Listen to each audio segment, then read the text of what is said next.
گروپی موزیکی مەحوی گروپێکی ڕۆژهەڵاتیە و لەسەر جەمعامەی ڕۆژهەڵاتیەکان پێک هاتووە و لە ساڵی 2011 دامەزراوە و لە ماوەی تەمەنی ئیشکردنیە و چەندین بەرهەمی تاک سنگڵ و سێدەشی هەیە و لەگەڵ زۆربەی زۆری هونەرمەندەکان کە لەم ستایلە و لەم بوارە ئیشەکەن بەرهەممان هەیە. ئاسان نیە ئەمە بکەرەوە مە دوور خەرە لە خۆت بۆی کە ئاوای لێکوڵە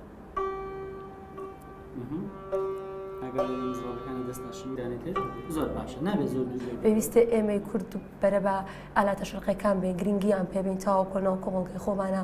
گرنگی بە هونەرێک بین کە هی خۆمانە نەک هونەری سنتور هەموو هونەرەکانی تر و سنتوریش لای من پێی ئاشنا بووم و هەستم کرد خۆشم ئەوێت و بیگیرمە خۆ و فێر بم لێویش.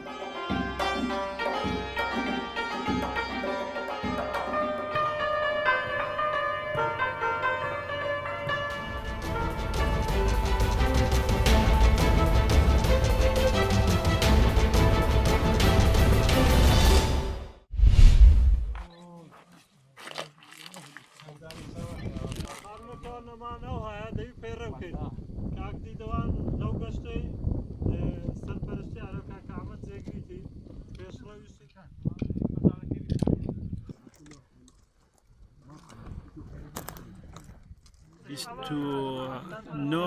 شاخەوان بووین لە پیرمەمەوە بەڕێکەتین بۆ چیای هەڵگرت وەرزش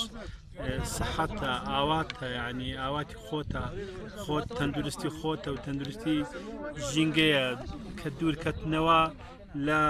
شار بەڕاستی هەست بە خۆشێک دەکەی زۆر کەس هەیە نخۆشی هەبووە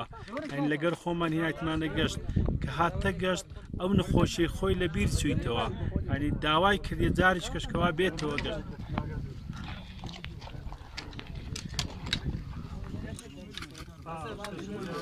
جينا ويا مجموعة هواة لتسلق الجبال وتسلقنا جبل هيلغارد يعتبر من أعلى الجبال في الشرق الأوسط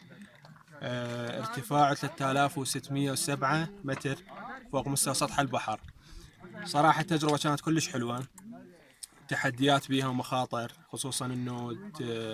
تتحدى الجاذبية اثناء الصعود. درجة الحرارة كلش حلوة 16 تقريبا درجة مئوية.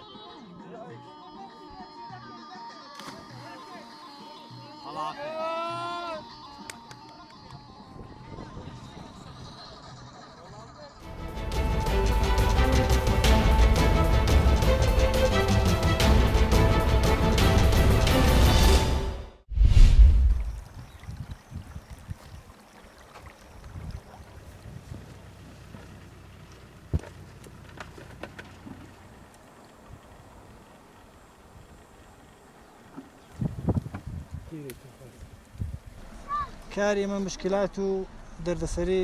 بەخصوصی خۆی هەیە. یەکێک لەوانە کە مشکلی ئێمەیە دەبینی جاری وایە میوە کە بە وەختی خۆی دەگاتەیە دەبینی کارگەر وەژیر ناکەوێت میوەکەمان زایعاتی زۆر دەبێت ئەو میوە زایعاتی کەمە دەمان بێ لێرە کارخانەیەک شتێک نییە کەمە تەعویلی بدەین بە عنوانی یا ئامیوەی سوادی لێ بکەن یا بیکەنە سرکە مەجبورین هەزینەیەکی لێ بدەین بینێن بە نەفەرێکی کەوان بەرەتە شارەکانی دەوروبەر مەسوێکی وەکو ڕزایە یا تەورێز و جورشتانە.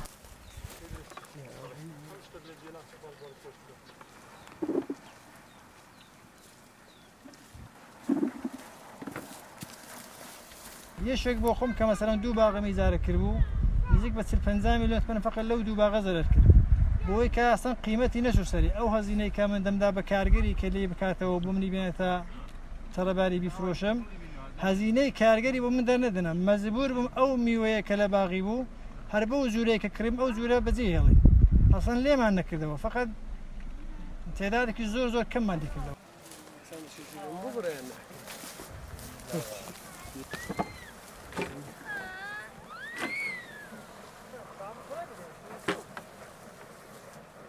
Thank you.